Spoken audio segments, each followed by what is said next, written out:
Hey there, how you doing? I'm TechDweeb, welcome. Thanks for clicking on the video today. So this one's gonna be more of a bit off the cuff video. I didn't plan a big thing here. I didn't write any fun skits or anything like that. It's gonna be more of a crafty video, I guess. So long story short, this is the Retroid Pocket Classic. This is the 6-button version of the Classic with those Sega Saturn vibe buttons. This is the one that Retroid sent to me, and the one that I bought is this one, the Game Boy DMG version with these 4 normal size and shape buttons. This is the one that I prefer. I find this a lot more familiar and comfortable than the 6-button version. However, the 6-button version is kinda unique and cool in its own way. I do like that it's different, like me. And I have an idea of something that I want to try with this. So basically, I'm going to be painting this, and I have a visual aesthetic in mind. And I really hope it works out the way that I have it planned in my mind, my tiny mind. There is a company called Teenage Engineering, and they make some really beautiful tech.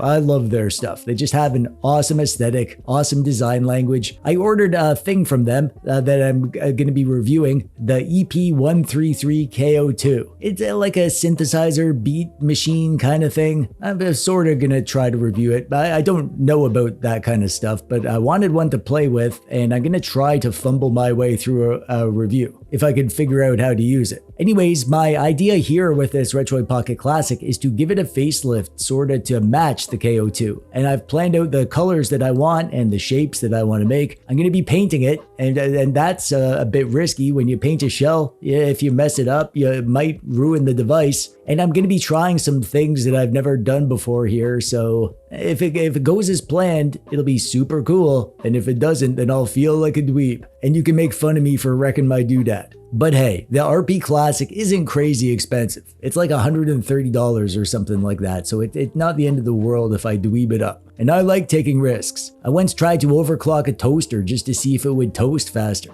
It did. So that's the plan. I need to tear this thing apart and prepare the various things, the components for painting, and I'm gonna paint them with spray paint, and this is gonna take me a few days at least. The paint needs time to cure, and it's definitely gonna take multiple coats, so it's not a quick thing to do this, as you'll see. And no time like the present to get started. Let's turn this thing off first. That's probably a good idea. This will be a good chance to see the inside of the Retroid Pocket Classic, I guess, if you haven't seen inside there yet. It'll be my first time seeing in there. These screws are really torqued in there. Holy crap. Yeah, this bit isn't gonna fit in there. Do I have another screwdriver is the question.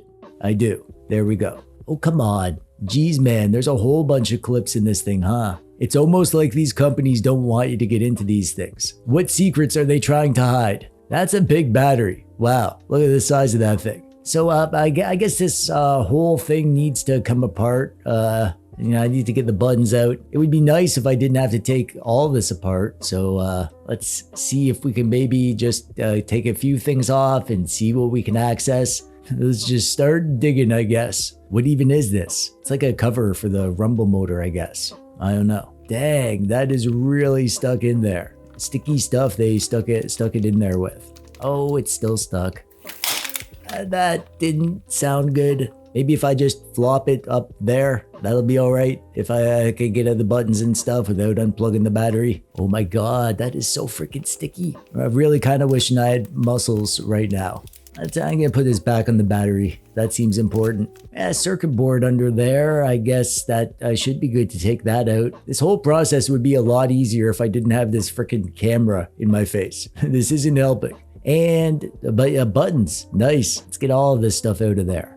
There we go, that's good. I'm gonna put a few pieces of painter's tape under here to protect the circuit board. I'm not planning on painting this area, but I really don't want any paint to get on the board, so this is just kind of a safety thing. And these buttons up here, this looks tricky. I wonder if there is a simple way to get those out without taking this whole top part apart. Huh. Nope, no, that's definitely stuck in there. Dang, I think I gotta take this whole heatsink area off up here.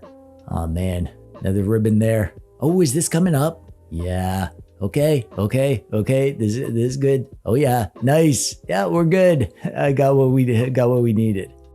That's a bit floppy. I'm gonna put a screw back in there just to hold it still. All right, so the plan. I'm going to be painting this front area here, this bottom part down here, and this little area on this side. And also the back plate and the buttons. Actually, let's get these bumpers off now. This feels delicate. Why is it harder on this side? Now, I want to paint these buttons, but do these come off? I don't want to rip the membrane or whatever. No, that's that's stuck on there. I'm gonna need to just mask these off, I think, and do them one at a time.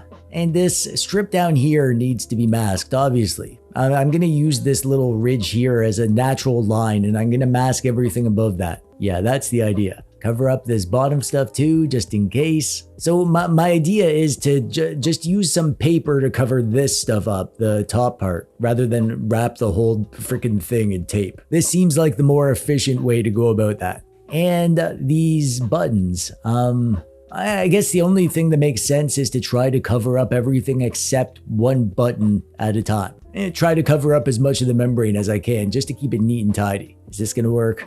I hope that works. Oh man, I'm feeling like this is gonna be such a hack job. I have no idea if this is actually gonna work, but we have all our things. We have our buttons and the bottom thing and the back thing, and we're ready to paint. So, here's my super professional painting studio. It's a box. This is my painting box. It has some walls on the side so that when I spray it, it doesn't get on the other stuff behind it. I have this folded up piece of cardboard, so when I go to paint the things, I can prop them up on there to change the angle. Yeah, super professional, I know. And then over here, I have my paint. This is the kind of paint that I use. It's called Rust-Oleum. It's a paint and primer in one. And I have my 4 colors for this project, white, orange, and black, and gray. Those are the colors of my design. And then I have this clear matte kind of top coating, and I put that over the paint at the end. I'm gonna start with the back. This is the gray that I'm gonna use, and it's my first time using this particular gray. It's a lot lighter looking than I thought it would be. When I bought it on Amazon, I thought it was darker, but that's fine, I guess. I always do a very light coat as the first coat. You really don't want that first coat to get all globbed up.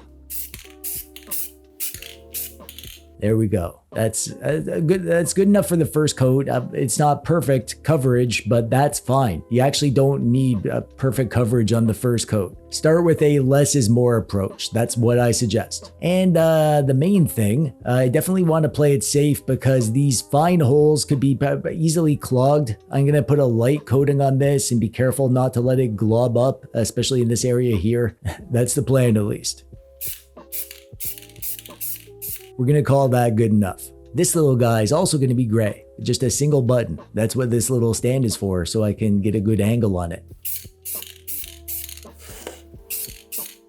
And it's good enough for a first coat. This one here is gonna be white up here and orange down there. So let's cover up this part with tape so I don't double up on the paint and have this part get too many coatings. I'll do these other parts too while I'm here. These will also be white. I'm going to be using this old sponge to sort of hold the buttons in place while I paint them.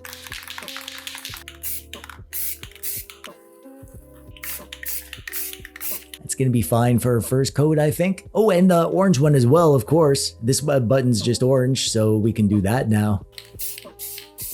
Okay, so there we are. First coat's done. All of this will need time to dry. I'm gonna put them in the sun in the window and let them dry for like half a day to let that paint get hard, and then I'll do the second coat. All right, we're ready to do a second coat, and these white buttons are ready, so we're gonna start with those. And the back plate, that's good. It feels dry enough. Looking really good. I have a feeling I'm gonna need a third coat on some areas, but we're almost there. And then we'll do this part now. The front, final coat of gray on this, I hope. And a little button there. All right, so this gray button, this one is done and it's dry, and I want to get this tape off so I can access the other buttons. So I'm gonna just give it a top coat of this stuff. This is that matte clear top coat stuff. Basically a protector. It sort of seals off the surface of the paint and takes away some of the tacky feel. And now time for another button, so I masked off the other buttons, and this one's gonna be orange. Yep, there we go. Nice and orange. I really want to do a second coat of this black before I do the big peel. So right now I'm drying the final coat on high heat so it'll get super bone dry as it can be. I'm still going to leave it to dry for a couple days before I put it all together. I just want to get this peel done right now so I can see if it got messed up and anything needs to be fixed. Are you ready? Oh, I love this sort of thing. This is so satisfying. Oh, heck yeah. Oh my God, that turned out good. That turned out real good. And the last thing to do now is just give all this stuff a final spritz of that matte top coat. Yeah, there. Yeah. And now we wait. This is going to be a while. I have everything painted and the final protective coating, and I guarantee tomorrow it'll sort of feel ready to be put together. But I've learned from hard experience that you do not want to go putting your thing together too early. I'm going to give this at least 2 days to fully dry before putting it together. And I also put a fan on there to keep the air moving, as you can see. Oh, one final peel. Let's see how this front area turned out. Oh my gosh, that's a relief.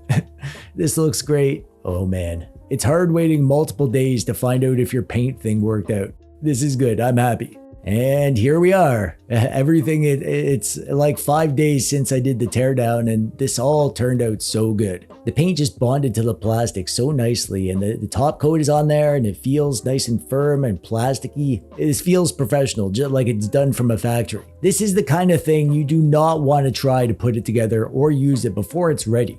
Seriously, let it dry for multiple days. Heck, give it a week if you can. Way better to let it dry fully and get rock hard than to risk getting it kind of scuffed up because the paint wasn't hard enough. The front, oh man, it feels so professional. It looks great. I'm so happy with this. And the buttons, of course. Let's get this tape off actually. There we go. Oh, that looks so good. Yeah, I'm excited to see how this comes together. It's been hard not to jump the gun and do a reassembly, but the time is now. We're ready. Let's do it. I guess we'll just be doing this in reverse order kind of thing. Definitely want to be a little on the careful side with all of this. Even though it's had a while to dry, it'll be even more solid after another week or whatever. So just take it slow. Screws and ribbon cables, all this stuff is pretty straightforward. And under there, gotta get the tape out of there. Get all these little bits and bobs back in their home. Button time, there's only one way they go in there. Ooh, I just snuck a peek. Oh, it looks so good. So many screws. Holy crap, this is like the stickiest battery in the universe. I don't think I missed any ribbon cables or anything, but before I finish putting it together, let's do a quick sanity check and turn this thing on and make sure everything works. And screen works, that's good. Yeah, buttons are working, D-pad and the home button. Yeah, we're good, I think. I guess these triggers need to go back in at this point. Easy enough. Actually, that was a lie. This is a pain in the butt. All right, final stretch. Snap this back together and oh, I'm yeah, this is so freaking nice. Okay, yeah, we're good. Let's put the screws in. And here we are. Dweebs and lady dweebs, I present to you the final form of the TechDweeb Classic. The classic dweeb in glorious orange and black and gray and beige. Very on brand, I think. Isn't it lovely? I'll answer for you. Yes. Now, I've done this a few times, doing the painting the handheld thing, and it's always a bit of a learning experience. I'm still figuring out the best way to do this stuff. The painting, I always seem to figure something out, ideally figuring out a better way rather than messing something up. This is exactly the vision that I had for this one, and I am so happy with how it turned out. And when I get that Teenage Engineering KO2, this is just, it's gonna go with it so nicely. Sort of. It matches it a bit. I also just wanted to make a black and orange and gray handheld, so yeah, yay for me, mission accomplished. Anyways, I hope you enjoyed coming along for the ride. If you're interested in picking up a Retroid Classic, I can't say enough good things about this device. I've used it a ton since my review and it's quickly become one of my favorites. If you decide you want to bite the bullet and get yourself a Retroid Classic, there's a link in the thingy below. And also, thanks for coming along for the ride. Thanks for watching me stumble through this. Thanks for being here. Thanks for being you. And as always, I'm TechDweeb. Thanks for watching. Bye-bye.